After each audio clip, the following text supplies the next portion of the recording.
மலைய மக்கள் வந்து கொஞ்சம் அது எப்படி என்று சொன்னால் அவை இந்த வாழ்க்கைகள் வந்து சரியான வித்தியாசமானது. அதுல மட்டக்களப்பு தமிழருடைய அல்லது கிழக்கு மாநிலத்து தமிழருடையோ வடக்கு மாநிலத்து தமிழருடைய வந்து மலைய தமிழர்கள் வந்து அந்த சேர்த்து கணக்கிட முடியாது. ஏண்டா இவர்கள் வந்து இந்தியா வம்சாவளியை வந்து சேர்ந்தவ மட்டுமில்ல, இவைக்கும் ஒரு குணம் இருக்குது. வீட்டுக்கு முன்னால பேண்டது இந்த மலைய மக்கள் இருக்கிறோமில்லோ, வீட்டுக்கு முன்னால கால்வாய் ஓடிக்கொண்டிருக்கு, சாக்கடை கால்வாய் ஓடிக்கொண்டிருக்கும் மலையத்து மக்கள். இந்த வீட்டுக்கு முன்னால மலையத்து மக்கள் கக்கூசி இருக்கிறது வந்து வீட்டுக்கு முன்னால. மற்றது வந்து அவங்களோட தமிழும் கொஞ்சம் வில்லங்கமானது. மற்றபடி நல்லா குண்டினாக்குவாங்க. சிங்களவனுக்கு நல்லா குண்டினாக்குவாங்க மலைய தமிழர். காட்டாண்டான் அவனுக்கு பேர். நல்லா முஸ்லீமுக்கும் குண்டினாக்குவாங்க, சிங்களவனுக்கும் குண்டினாக்குவாங்க. ஏன்னா யாழ்ப்பாணத்து மக்களுக்கும் நல்லா குண்டினாக்குவாங்க. சரியோ, எங்களோட பேர சொல்லுங்க ஆப்பாம் விடமாட்டாங்க. அப்படி அவங்க அதுக்காண்டி எல்லாரையும் வந்து கூடான்னு சொல்லல. மலையத்து தமிழர் வந்து கொஞ்சம் வந்து ஒரு தமிழர் பண்பாட்டில இருந்து கொஞ்சம் வித்தியாசமாகும். கிழக்கு மாநில தமிழன் வடக்கு மாநில தமிழனுக்கு வந்து தமிழர் பண்பாடு நல்லா தெரியும். மலையத்து தமிழருக்கு பண்பாடு தெரியாது.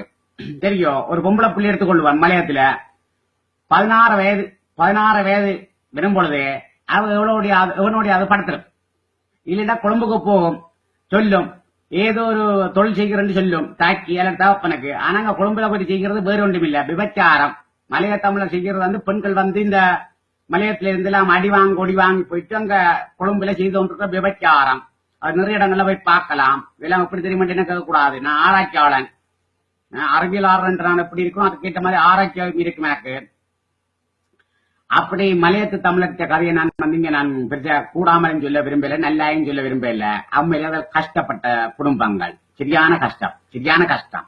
வீடு இல்ல, வாசல் இல்ல, காணி இல்ல, கக்கூஸ் இல்ல.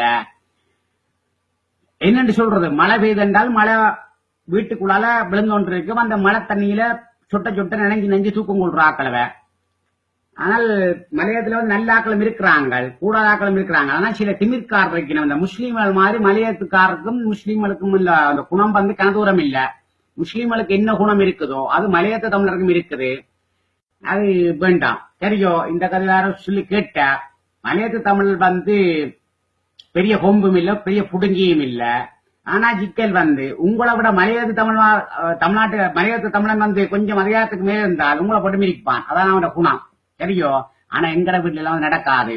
அது காவல்துறை மலையத்து தமிழ் காவல்துறை வந்தாலும் எந்த வீட்டுக்கு நுழைகிறதுக்கு நான் அனுமதி விட்டாதான் வீட்டுக்கு நுழையலாம். எங்க இலங்கையில வெள்ள நில்லுன்னா வெள்ள நிக்கத்தான் வேணும். முஸ்லீம் காரணம் எங்கட வீட்டுக்கு நுழையக்கூடாது. சட்டம் எங்கட வீட்டு சட்டம் வெள்ள நிக்கணும். அப்படி சரி. வேற என்ன, நான் நாடாரோ அட யாரடா ராம்குமார், நான் நாடார் இல்லடாப்பா, நான் வேளாளன், சைவ வேளாளன். சைவ வேளாளன் இந்து மதத்தில் ஒரு பிரிவிற்கை சைவம் என்ற சமயம். அந்த சைவ சமயத்துல பிறப்பால் மட்டுமே பரம்பரை சைவ சமய குடும்பத்தை சேர்ந்தது. இதுல வந்து நான் ஒரு வேளாளன், அதாவது நான் ஒரு விவசாயி, மிகப்பெரிய விவசாயி.